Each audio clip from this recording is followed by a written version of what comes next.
in those interviews commencing, Judge. Just this morning, the prosecutor's office did receive from the sheriff's office a flash drive with over 340 items. That includes in-car video. It includes recorded witness interviews, witness statements, all things that we will turn over to defense. But as this court indicated, discovery is ongoing and the reports are continuing to come in. So this is, by the nature of the case and the scope of the investigation, this is going to take a little bit of time, Judge. Thank you. So with that, Ms. Lofton, I'm assuming you're requesting an adjourned probable cause conference there. Both parties are, I would assume. That is correct, Your Honor. I want to make sure that we are able to view all of the discovery before we form decisions about whether or not we will be holding the preliminary examination. So I am asking that already scheduled date be adjourned until after the new year. Thank you. And if we do schedule it on January 7th at 9 in the morning, will that give you and Ms. Hopp enough time to properly make that decision? I believe so. If for some reason there is an even longer delay in receiving the discovery, Mr. Keast and I can contact the court. That sounds Certainly. good. Have you discussed with your client the waiver of the statutory time period? Have, Your Honor. My client understands that he has a right to a preliminary examination within 21 days. Because of the extreme volume of discovery, my client is fine with having the exam set outside of that 21-day period so we can all be on the same page and so that he can review all of the discovery in this case. Thank you. Mr. Crumley, did you hear and understand what your attorney just stated?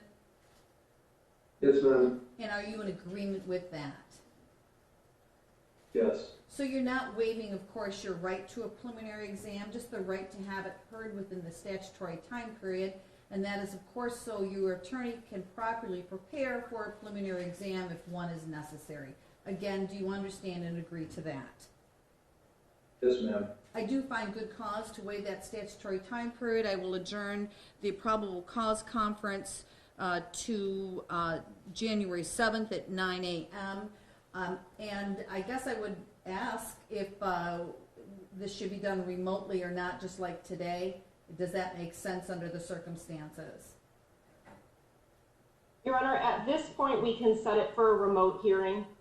If in between now and that date, Mr. Keast and I decide it would be better to be in person based on what will be actually taking place on that day, we can definitely advise the court. Absolutely, because of course either of you can make that request, and if either the prosecution or defense would require that, then it will be in person. So we'll initially set it remote and we'll go from there. That's fine. Thank you, Jimmy. Thank you. Ms. McKelvey, do you have you had a chance to meet with Mr. Crumley? Were there anything that you wanted to indicate? Your Honor, I did have an opportunity to meet with him on Friday afternoon. At this point, we're able to interact, through the normal process on the screen.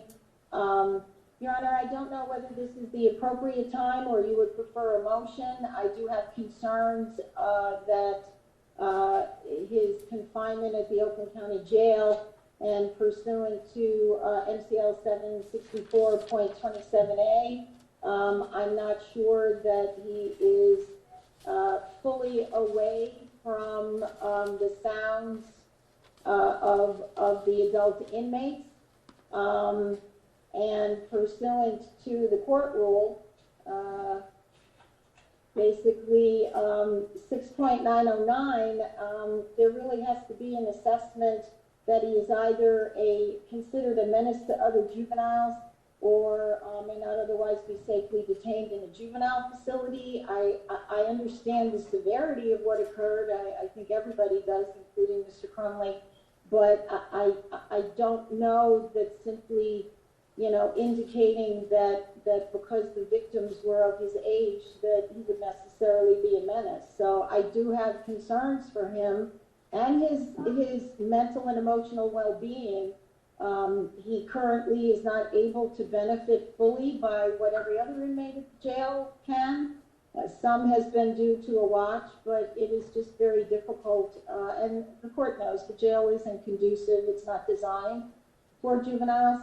So, so I would just like some direction. Do you want a written motion and I can lay everything out? I just feel that If I have to look out for what is best interest, it's not being at the jail. I believe his needs can be met at the village.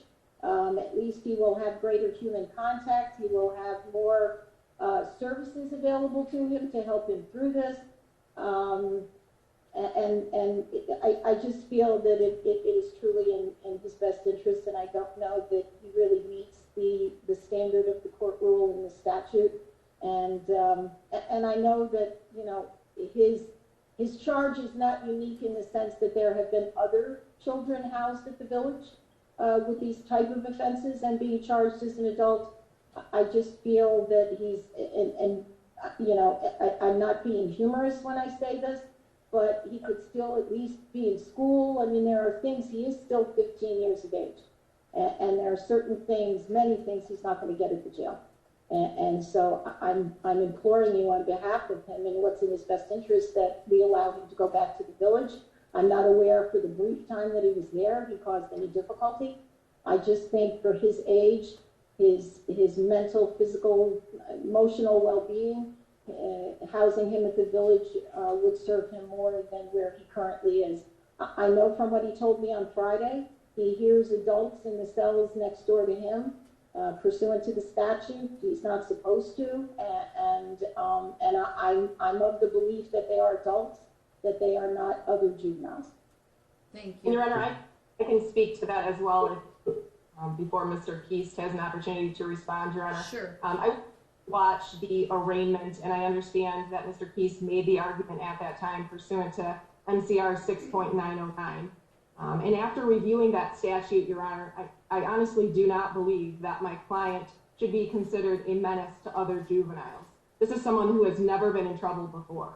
This is not someone who has a history of assaulting kids his age or any other negative contact with his peers. This one isolated incident is all that we're looking at here today.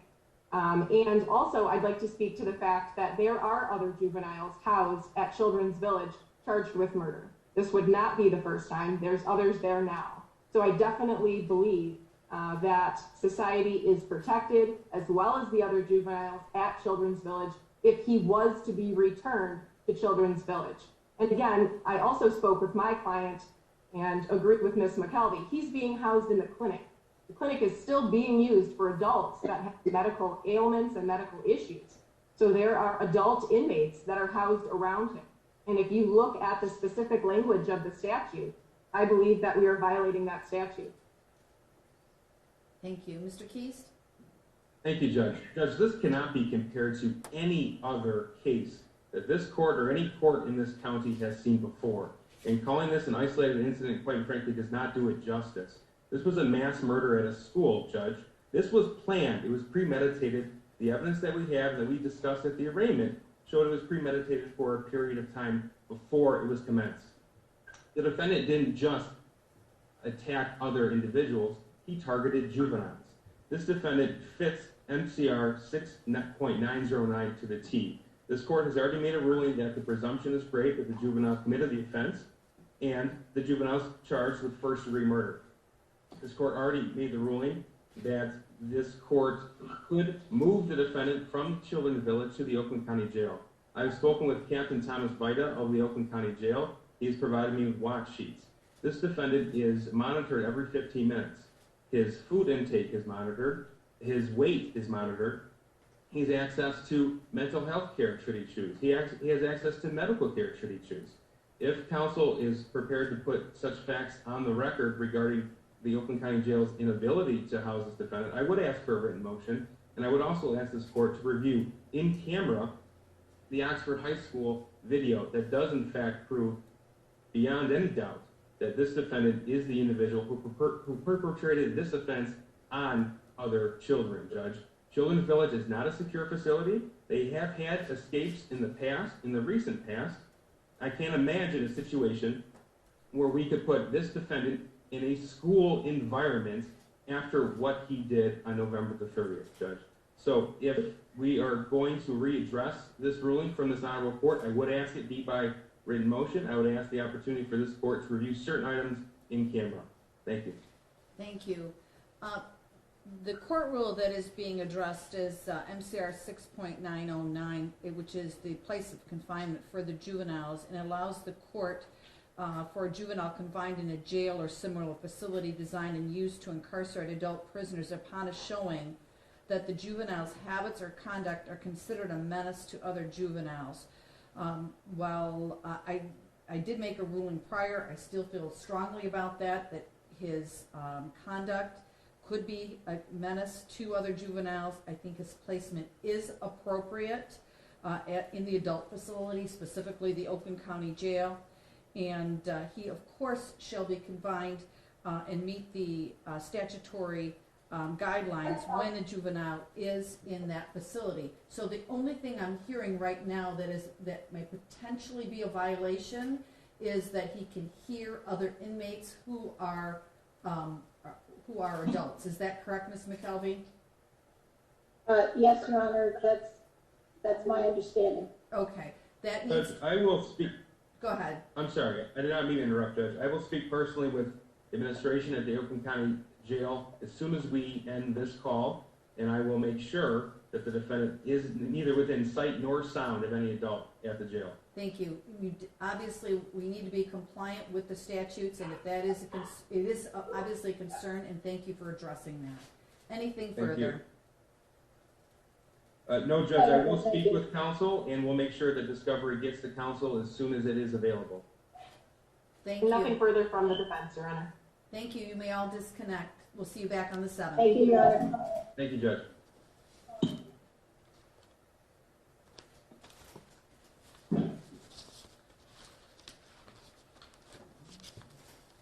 You let other people in on other cases, on all the other PCCs. Thank you, Your Honor. Thank you. Why don't we take a 5-minute recess before we start, because so they don't feel like they're disrupting anything.